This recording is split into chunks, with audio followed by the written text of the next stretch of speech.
Hello all, the old captain here. I'm going to explain to you the phenomenon of KHOMA. K-H-O-M-A. KHOMA. And it's called Keep Her Off My Ass Money. Now, I originally was put onto this many, many years ago, 12 years ago, when I was driving down the Florida Keys. And you see all these houses for sale, and you think, oh, it's a buyer's market because there's so many people desperate to sell. But then the prices are in the millions of dollars. And then you get to the actual Florida Keys, and there's all these little trinket shops and baubles, and they're all for sale. But you think, like, and you think, well, if it's for sale, it's a buyer's market, so they get sell cheap. Oh, no, $3.2 million. And so we're going to explain to you KHOMA economics called Keep Her Off My Ass Money. Now, there is a group of men called rich men, and they're doctors, lawyers, investment bankers, surgeons, engineers, whatever else they are. They want to get their dick wet. So they got lots of money, and a lot of women throw themselves at them. And these are typically the beautiful but psycho, but ultimately talentless, worthless economically women. They're just pretty things to fuck.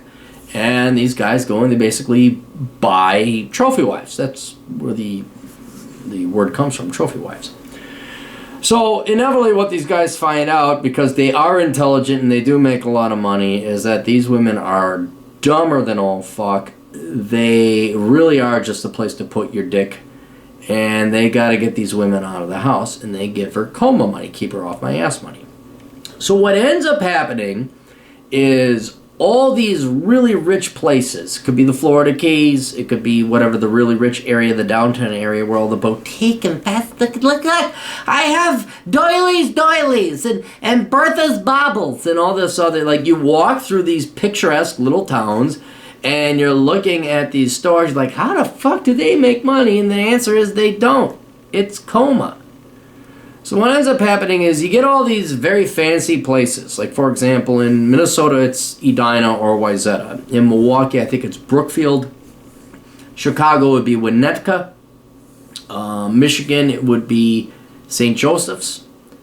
There are these places that are very rich, and that's where all the rich men live, because they have to buy a fucking mansion and they have to live in this town for a wifey to keep, granting access to their vag, so that the doctor, the surgeon, and the investment banker can fuck them. So these guys buy all these houses, and then these wives who they're fucking made. If they have a degree, it's some worthless liberal arts, humanity, fucking child psychology, journalism, political science bullshit degree. So these women aren't working, but they're hot, they got big fake tits. But they stay at home and they get restless, and then they nag and they bother the husband when he comes home. He's like, Jesus fucking Christ, how the fuck do I use this? It's like, here's some money, get off my ass. Keep her off my ass money. And what do these women do? Well, they don't do anything. The men will buy them a storefront in the picturesque little downtown Edina. Like, here you go, open up your fucking whatever. Clothing shop, fucking bauble shop, fucking antique store, fucking oil store, fucking whatever it is women want to do, they do. It is never profitable. Never. I've seen it as a bank. This is where the term comes from. It's from banking. It's called keep her off my ass money. So, and in my case, I saw many times where it was like a horse hobby farm. The rich husband gives the wife an allowance, say, go run this fucking business. I don't care if you make money or not, just get the fuck out of my face. And then the woman thinks, I'm a businesswoman.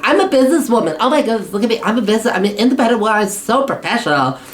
Meanwhile, it's like Elon Musk, the government pays for it. Ah, fuck you, Elon. I want my fucking tax dollars back, by the way. Or you could just give me a free Tesla.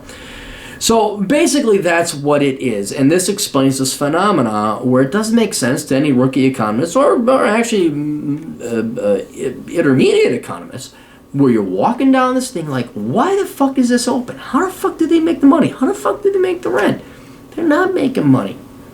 All these, I guarantee, all the downtown shops in Del Mar and Edina, Wayzata, and the Wayzata, you look at these shops, behind that woman, quote, entrepreneur, quote, that independent businesswoman, is a man who makes the real money, and he's just giving her money to go run a fucking business, get her out of the fucking house, give him a bit of respite, so that she can go and think that she plays make-believe true independent entrepreneur woman.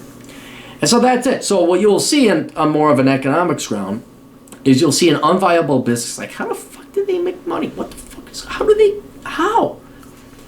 And then you look at the rents, it's like, how can they afford the rents? But then they always constantly go out of business, so then your logical economic mind would say, this is a bad place for business, you should not start. But then some sucker buys that or leases out that same storefront again. You're like, and they're selling, instead of women's clothes, it's baubles. And across the street, the bauble store that went out is now selling clothes.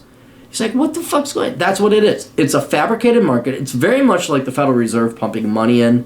You create bubbles, except this is a perpetual bubble because the men actually do produce genuine economic value in the background, and all that is. So when you walk through these picturesque little towns in America, and it's Daisy Doilies and Bertha's baubles and Harriet's horses, that they don't make money, they do not make the rent.